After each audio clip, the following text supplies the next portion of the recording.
Well. What's up, everybody? Today we are going to talk about Buffalo Bills legend Fred Jackson. Freddie, how he went from a kid who didn't start a game on his varsity team to Buffalo Bills legend.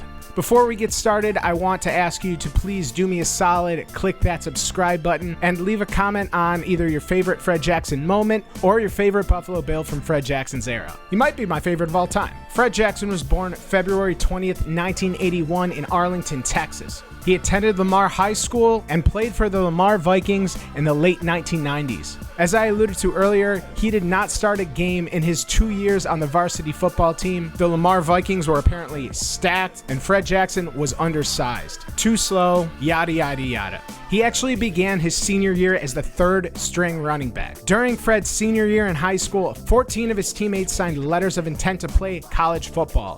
Fred Jackson did not. As we all know, after high school, Jackson found his way to College and was named to 4 All-American teams in 2002. He rushed for 2,702 yards and 29 touchdowns. Damn. He was a 2-time Iowa Intercollegiate Athletic Conference MVP. He was also the MVP of the 2003 Stars Bowl. Jackson graduated in 2003 with a degree in sociology. After college, the road to the NFL was not easy for Fred Jackson. He tried out for the Chicago Bears, the Denver Broncos, and the Green Bay Packers. None of that worked out, so he went on to play indoor football. After spending some time in the Indoor Football League and absolutely murdering the scene, Jackson played in NFL Europe. Remember that? He might be the only relevant player to ever play in the league. Don't quote me on that. In 2006, he played for the Rian Fire, and he led the team with 739 rushing yards. This landed Fred Jackson a tryout with the Buffalo Bills, catching the eye of former college alumni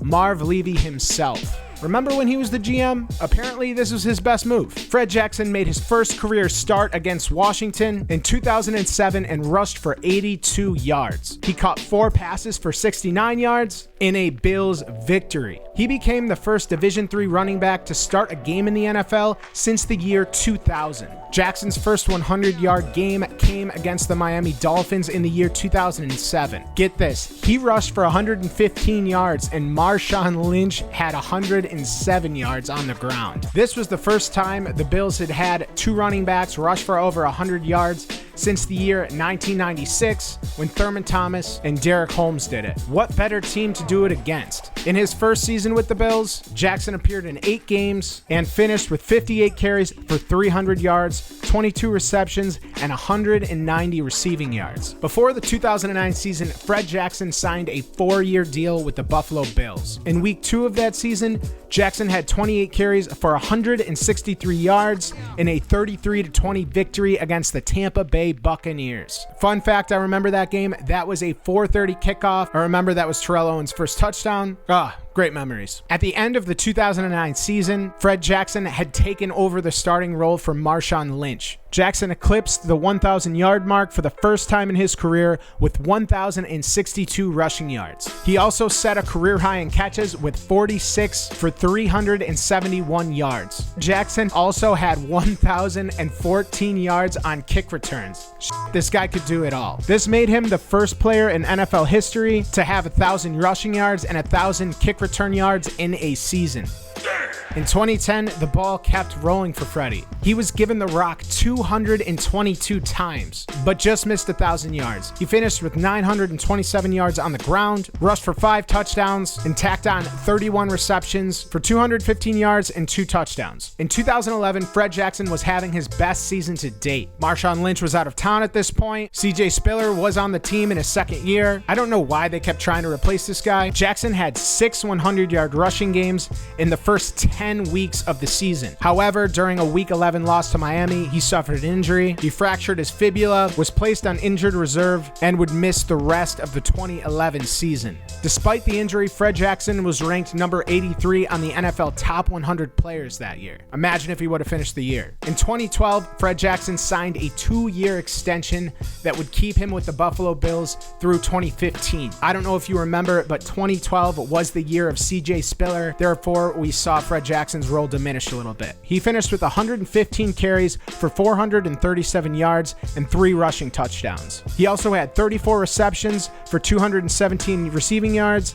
and 1 receiving touchdown in 10 games. Going into the 2013 season, Fred Jackson was unseated as the starter by CJ Spiller, who was coming off a career year. Despite that, Jackson had 1,283 yards from scrimmage and 10 total touchdowns. Pretty good for your second guy. However, it ended with another disappointing finish with no playoffs. In 2014, Fred Jackson suffered a groin injury against the Minnesota Vikings. He returned later that year and was a solid contributor. He finished with 525 rushing yards, 66 receptions for 501 receiving yards, and 1 touchdown. This was Jackson's best look at the playoffs with the Bills. Unfortunately, they finished 9-7 and did not make it. Going into the 2015 season with Rex Ryan, everybody thought Jackson's going to run it back. We got Tyrod Taylor now. I remember they signed Percy Harvin. They had Robert Woods. They had a solid group. However, after trading for LaShawn McCoy, Doug Whaley did Fred Jackson dirty and just cut him. It's not so much that he cut him, it's that he waited until the last round of cuts. Usually in that situation, they'll let a guy know early on so he can get ahead of the game and try to find a job elsewhere. This whole era of the Bills front office was a complete shit show. Rex Ryan didn't like Doug Whaley. Doug Whaley apparently didn't like anybody.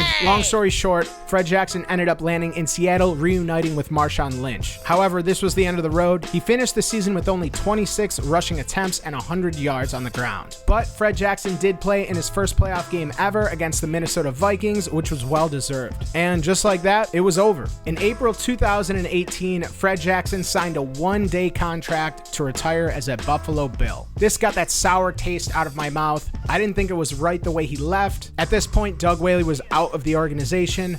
I'm very happy that everybody could just put it to bed and he could retire as a Buffalo Bill. All in all, I think Fred Jackson is 100% a Wall of Famer. He basically came in as a walk-on and unseated Marshawn Lynch for the starting job. Then when they tried to replace him with CJ Spiller, another first-round pick, he stood the test of time. Fred Jackson is not only a model of what you want a Buffalo Bill to be, it's one of the great success stories in the NFL, and something I think that deserves to be shared. That's going to do it. Thank you for watching. If you haven't already, please do me a solid, like this video and subscribe to the channel.